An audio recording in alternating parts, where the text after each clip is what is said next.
Hi everyone. I hope you all are safe and sound while hearing me out in this current of pandemic situation. First of all, I would like to introduce myself. My name is Etizaz Mohsin, and I am currently working as a senior security consultant. Today, I am going to present my research entitled "The Great Hotel Hack: Adventures in Attacking Hospitality Industry." So let's move forward. Disclaimer first. No hotels were harmed during the making of this presentation, and also please do not try this at home. Some of you might expect this to be a deep technical talk, but it is not. Still, you would see some great interesting stuff. The high level takeaway from this presentation is that the biggest damage faced by the organization is from some simple, widespread threats. Previous research regarding the hospitality industry is done by Jeremy, and he has presented his talk at Black Hat United States. This is the roadmap for today. We will look at the motivation behind attacking hotels. We will walk through the attack surfaces, common attack vectors, who are the threat actors, and we will see the notable data breaches in the end. I will share my research with you, and at the end we will see some mitigations. Alright, if you look at the IT environment, the layered security approach is the best to defend digital assets. It involves deploying multiple security products at multiple layers of IT environment. Usually there are three categories for the point products: network security products, endpoint security products, and data security products. The network security products, for example, firewalls, IDS, IPS, these are used to stop the malicious traffic to enter or exit the network. In case of endpoint security products, we had traditional products like anti-malware solutions, but those can be bypassed easily by modern malwares. EDR is a more advanced category of endpoint security solutions. They are designed to detect anomalous activity on endpoints. But the problem with EDR systems is that it rarely takes action in real time. Analysts must then review the alert to figure out if there is really a threat present or if it's just a false alarm. And then we have the data security products. These products play an important role in protecting our system, but still, we don't have the 360-degree visibility across the network. That means we don't know what is happening inside the network, and that's where the SIEM solutions are proved useful, as they provide complete visibility inside the network. But the problem is that the corporate devices are safe until they are within the network. Once they are gone from there, they are exposed to the external threats. Let's have a look at the case study published in 2018 by CrowdStrike, when one of the employees belonging to the retail sector connected his laptop to a coffee shop, and the coffee shop was already compromised. So that user was forced to download a malicious package, and when the user connected his laptop back to the corporate environment, and by the time the attack was detected, the whole corporate infrastructure was compromised. So why do threat actors attack hotels?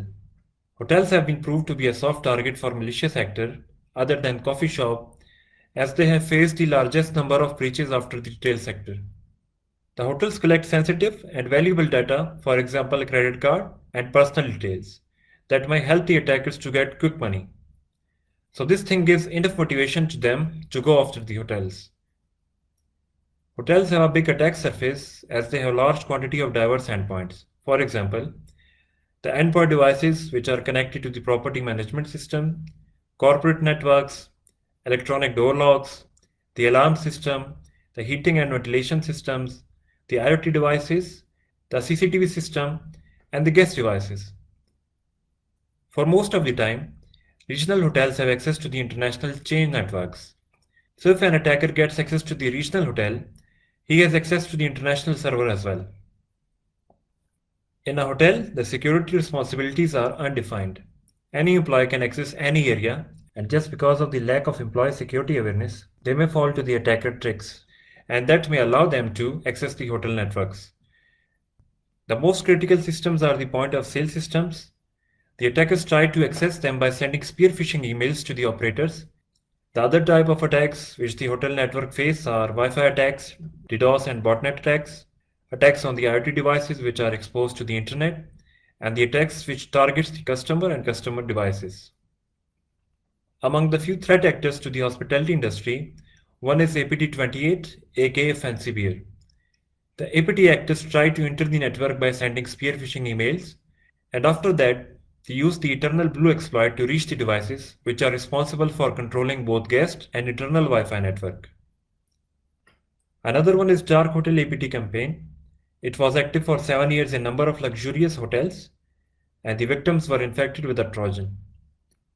In the past, there were several notable data breaches, but the most notable one was the Marriott data breach, where 500 million records of customers were stolen. Alright, disclaimer once again. I would like to tell you that I won't be sharing too much details because there are still several vulnerable instances out there, and that might help the bad guys to attack them.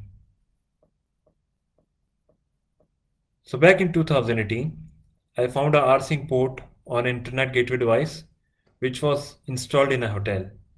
The rsync daemon is used for transferring backup from one system to another. In 2015, researchers from Cylance discovered that the Ant Labs in-gate devices, which are popular internet gateway devices, were running an unauthenticated rsync daemon on port 873, which allowed them to read and write to the file system of a Linux-based operating system. So my first thought was maybe this is the same device having same vulnerability. After downloading the backup directory from the system, I started to analyze the files. There were several files having sensitive information, but the most interesting one was ftp.xml file. It contained the credential for backup server. After that, I logged into the FTP account. I was shocked to see that this FTP server is used as a backup server by all other similar devices. So by just accessing a single device, one could get access to more than 170 devices. It didn't take me long to understand that this is not the same vendor. I contacted them and notified them about the vulnerability, and after some time the bug was patched. As of now, most of you will be thinking that this is it, but for me it didn't end here. Instead, it raised a question in my mind: if these devices can be exploited remotely. For that, we have to understand what is a guest Wi-Fi network and how it works. So this is how a guest Wi-Fi server looks like. It comes with a powerful CPU. Once the user connects to it via open access point, he is presented with a captive portal. As you can see, this is how a captive portal looks like. It comes with an access controller and uses Radius for provisioning and accounting. It comes with a web portal for its management, which has role-based access and that allows the management of several network utilities. So after that, I was lucky enough to get permission from one of the vendors to perform the security assessment. So by doing a quick Shodan search to find how many similar devices are exposed to the internet, and there were like more than 600 devices exposed. That means if you find a bug in this device, you will be able to access the remotely exposed devices as well. Now let's have a look at the attack surface. The device has 4 exposed ports over the internet: SSH, web ports, and the database port. My initial goal was to access the web management portal. After accessing the web management portal, I was presented with a login form.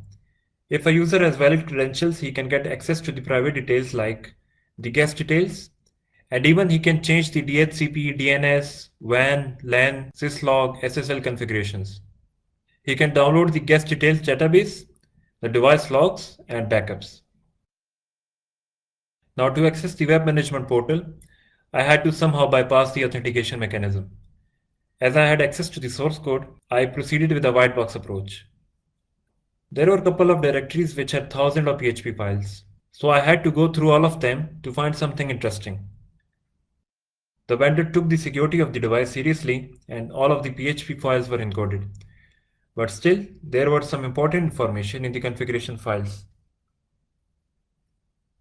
The admin.xml file had the user credentials. So if you can somehow manage to get access to this file, we will be able to bypass the authentication by cracking the MD5 hashes. Another important file was db.xml, which contained the username and password for the database. The username and password was hard-coded and there was no way to change it. That means these credentials can be used to access any of the exposed database. And here you can see I was able to access the database. The database software allowed to read data from the device. So my thought was to read admin.xml and crack the hashes to get into the web management portal. But unfortunately, we didn't have the privileges to read it. The database had several tables which had useful information. For example, in this case, we have the firewall rules which we can manipulate.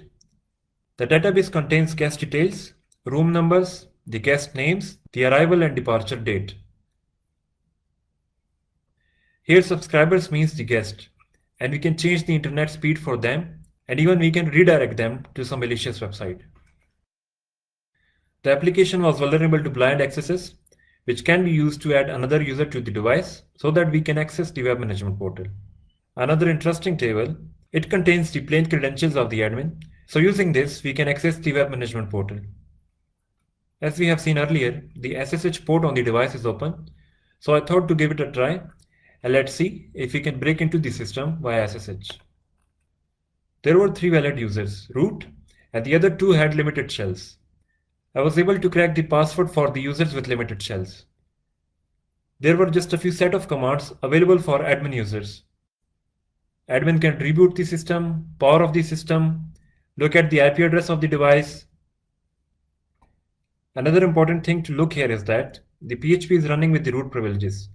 That means if we are able to execute anything in the context of PHP, it will be executed with the root privileges. In the configuration commands category, we can change the device IP address, the subnet, even change the default gateway.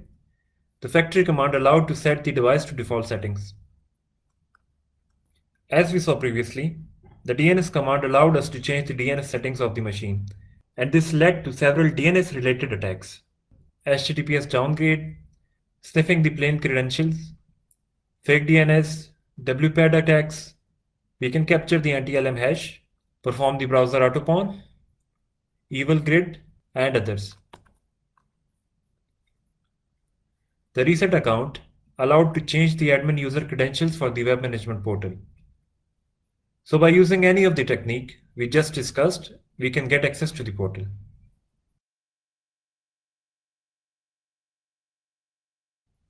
So this is how the interface of the portal is. Through the portal, we can look at the list of active users and their details. Most of the user host names are binded to their MAC addresses. This gives an edge to an attacker to pinpoint the target in the network. Here we can look at the connected devices' IP addresses. Here we can see and change the DHCP configuration. Here we can change the DNS server, which will allow to redirect all the traffic to our rogue DNS server. We can also set the custom DNS entries. For example, I can set IP to facebook.com. We can use GYDNS service to access the device or the internet, even if in the future the IP address of the device is changed. Here we can look at the WAN configurations, the default gateway IP, and the subnets. This device allows us to perform port forwarding. We can even disable the SSL, which will allow us to intercept the traffic in clear text. The device has built-in utility to perform traffic interception. We can look at the firewall rules and we can even change them. We can download and look at different type of logs, and even we can make and download the backup of the device. Whenever a new guest arrives at the hotel, the property management system sends record to this internet gateway device, and here we can look at the records of all the guests staying in the hotel. Here we can look at the IP address of the property management system and its port, which can be used to launch an attack against it. Here are the details of the SMTP service. The device is using Office 365 for mailing purpose. As we got access to the credentials of it, we can launch further attacks using it. The device was very much secure. I found an endpoint which allowed me to upload a zip file containing a PHP file. And once that file is passed to the web server, the PHP code inside is executed. If you guys remember in the beginning, I had mentioned that PHP is running with root privileges. So now anything executed by the PHP will be executed with the root privileges. Let's have a quick look at the demo. So I just need to provide the IP address of remotely available device and it will get me the root access on it.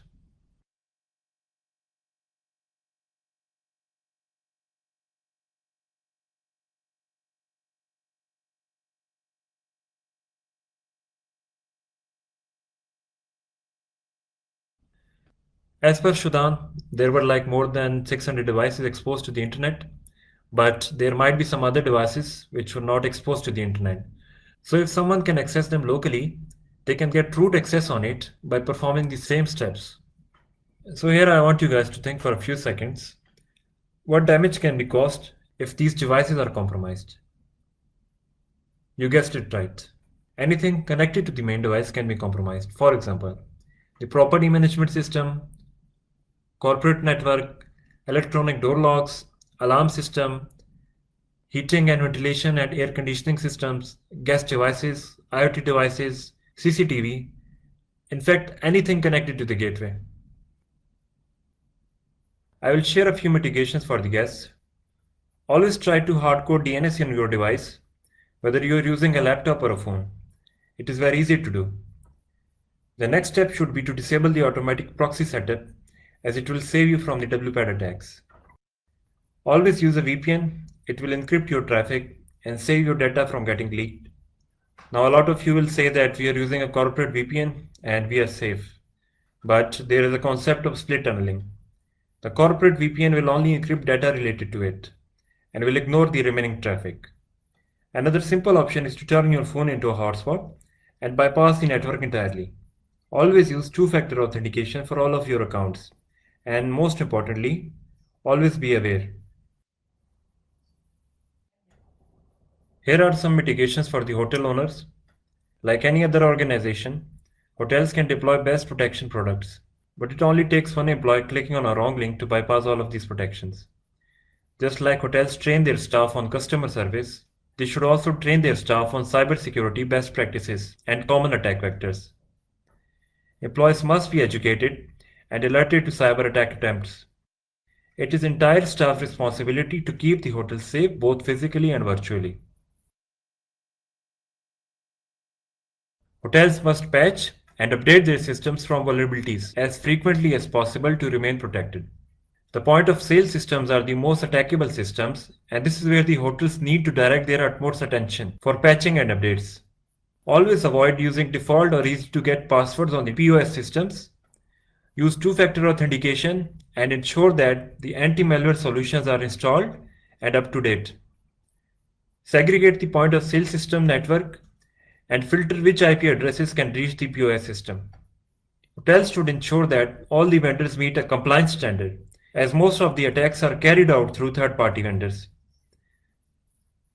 Always threat hunt inside your network. Attackers try to gain entry into the network anyway, and then they move around to find data that's valuable to them.